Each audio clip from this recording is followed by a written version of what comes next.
गुजरे जमाने के मशहूर अभिनेता राजकुमार का असली नाम कुलभूषण पंडित था। वे पुलिस सब इंस्पेक्टर की नौकरी छोड़ फिल्म इंडस्ट्री में आए थे। राजकुमार मुंबई के जिस थाने में कार्यरत थे, वहां अक्सर फिल्म उद्योग से जुड़े लोगों का आना जाना लगा रहता था। एक बार पुलिस स्टेशन में डायरेक्टर बलदेव दुबे कुछ काम से आए। वे राजकुमार के बातचीत करने के अंदाज से काफी प्रभावित हुए और उन्होंने उनसे अपनी फिल्म शाही बाजार में बतौर एक्टर काम करने का ऑफर दिया। राजकुमार अपने एक साथी की बात सुनकर पहले ही एक्टर बनने का मन बना चुके थे, इसलिए उन्होंने तुरंत ही अपनी सब इंस्पेक्टर की नौकरी से इस्तीफा दे दिया और फिल्म का ऑफर मंजूर कर लिया। 8 अक्टूबर 1926 को उनका जन्म बलूचिस्तान, पाकिस्तान के लोरलाई में कश्मीरी पंडित परिवार में हुआ था। 26 साल की उम्र में उनकी पहली फिल्म रंगीली 1952 में रिलीज हुई और उसके बाद मदर इंडिया, हमराज और हीर रांझा जैसी करीब 70 फिल्मों में अभिनय किया। राजकुमार की गिनती अपने समय के सुपरस्टार्स में की जाती है। उनकी एक्टिंग स्टाइल और डायलॉग डिलीवरी जितनी बेहतरीन होती थी, उतने ही इंटरेस्टिंग उनकी लाइफ के किस्से भी है। वे स्क्रीन पर ही नहीं, रियल लाइफ में भी बेबाकी के लिए जाने जाते थे। जानकारों का कहना है कि उनके बारे में यह फेमस था कि यदि उन्हें फिल्म के डायलॉग पसंद नहीं आते तो वे कैमरे के सामने ही उसे बदल देते थे। राजकुमार के खास दोस्त और उन्हें मरते दम तक जंगबाज और तिरंगा में डायरेक्ट कर चुके मेहुल कुमार ने एक इंटरव्यू में कहा था, राजकुमार साहब के बारे में लोगों में जितनी बातें आज तक बताई है, मेरे अनुसार वे सब केवल कहानियां ही हैं। ये बात गढ़ने वाले उन्हें गहराई से पहचानते ही नहीं थे। मेरे साथ उन्होंने 3 फिल्में की, लेकिन तिरंगा में उनका जो जलवा दिखा उसकी बात ही अलग है।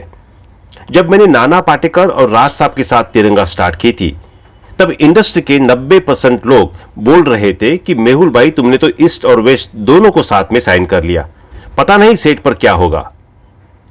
तिरंगा में इन दोनों के साथ आने की कहानी भी खूब है। राज साहब के रोबीले और अनुशासित व्यक्तियों की वजह से कई एक्टर दूर से ही हाथ जोड़ते थे। इंस्पेक्टर शिवाजीराव वागले के रोल के लिए जिसको कहानी सुनाता था, वही मना कर देता था। सबसे पहले नसीरुद्दीन शाह के पास गया। उन्होंने कहा, मेहुल भाई, आपके साथ मुझे कोई प्रॉब्लम नहीं है, लेकिन राज साहब के साथ तो काम करने से रहा। फिर रजनीकांत से बात की। उन्होंने कहानी सुनने के बाद कहा कि आपने किरदार को मेरा ही असली नाम शिवाजीराव दिया है, लेकिन मेहुल जी, मुझे की प्रॉब्लम है, राज साहब के साथ कैसे काम कर पाऊंगा? कुछ सेट पर टेंशन हो गई, तब क्या करूंगा, मुझे माफ कर दो। नाना को फोन किया, तब उन्होंने यह कहते हुए मना कर दिया कि मैं कमर्शियल फिल्में नहीं करता।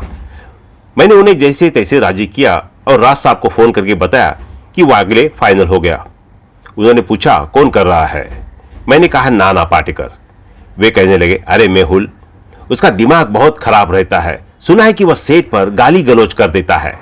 मैंने कहा, राज साहब, मैंने सारी चीजें क्लियर कर ली है, बस वह ये बोल रहा है कि राज साहब सेट पर इंटरफेयर करेंगे तब मैं सेट छोड़कर चला जाऊंगा। राज साहब केवल एक शब्द बोले, मेहुल, गो हेड। इसके बाद 6 महीने में यह फिल्म कंप्लीट होकर रिलीज हुई और सुपरहिट हो गई। उनका एक किस्सा और बताता हूं। वो अपने ही नाम की स्पेलिंग में आर के बाद डबल ए लिखते थे। एक फिल्म रिलीज पर थी, पर उसके बैनर में राज साहब के नाम में डबल ए लगाना भूल गए।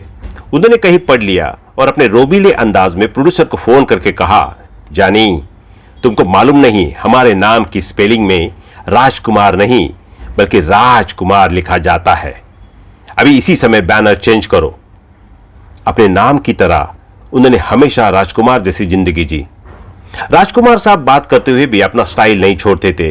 ये बात तो सभी जानते हैं कि उनकी मौत गले के कैंसर से हुई। बहुत हैरानी की बात है कि राजकुमार ने खुद को कैंसर होने वाली बात बहुत लंबे वक्त तक इंडस्ट्री में सबसे छिपा कर रखी। मीडिया में इस बात का तमाशा न बने, इसलिए ये बात सिर्फ राजकुमार और उनके बेटे पुरु ही जानते थे। लेकिन जब दिलीप कुमार को इस बात का पता चला तो उन्होंने राजकुमार को सांत्वना देने की कोशिश की। दिलीप कुमार जब उनकी घर तबीयत पूछने के लिए घर गए, जैसे ही दिलीप कुमार ने राजकुमार की बीमारी पर अफसोस जताया, इस पर राजकुमार ने अपने चीर परिचित अंदाज में कहा, जानी, हम राजकुमार है, हमें सर्दी जुकाम जैसी मामूली बीमारी थोड़ी होगी, हमें कैंसर हुआ है, कैंसर। मौत के करीब राजकुमार का यह अंदाज दिलीप कुमार को गमगीन कर गया और वो उल्टे पैर घर लौट आए। मौत की दहलीज पर खड़े राजकुमार के चेहरे पर अंतिम समय तक भी वही रौब रहा जो उन्होंने पूरी जिंदगी रखा। जब भी बॉलीवुड में शानदार डायलॉग बोलने वाले स्टार का जिक्र होगा तो उसमें एक्टर राजकुमार का नाम सबसे ऊपर होगा। अपनी यूनिक डायलॉग बोलने के अंदाज के कारण उन्हें हमेशा याद किया जाएगा। राजकुमार को आज भी बॉलीवुड के सबसे बड़े सुपरस्टार में गिना जाता है। मरते दम तक की शूटिंग के दौरान जब राजकुमार के शरीर पर फूल माला चढ़ाई गई तो उन्होंने अपने चीर परिचित अंदाज में कहा था, जानी आज पहना लो हार, जब वाकई जाएंगे तो आपको पता भी नहीं चलेगा। और ऐसा हुआ भी। कैंसर से जूझ रहे राजकुमार एक दिन अचानक ही इस दुनिया को छोड़कर चले गए। कहा जाता है कि राजकुमार को असल जिंदगी में समझ पाना बहुत मुश्किल था। नाना पाटेकर ने एक इंटरव्यू में इस बात का खुलासा किया था कि तिरंगा फिल्म की शूटिंग के दौरान उन्होंने राजकुमार के साथ काफी समय बिताया था, जिससे उन्हें मालूम हुआ कि वे दिल के बहुत अच्छे थे, बस लोग उन्हें समझ नहीं पाए। तो दोस्तों, अभी के लिए बस इतना ही। मिलते हैं अगले वीडियो में, तब तक आप अपना ध्यान रखिए। Bye bye.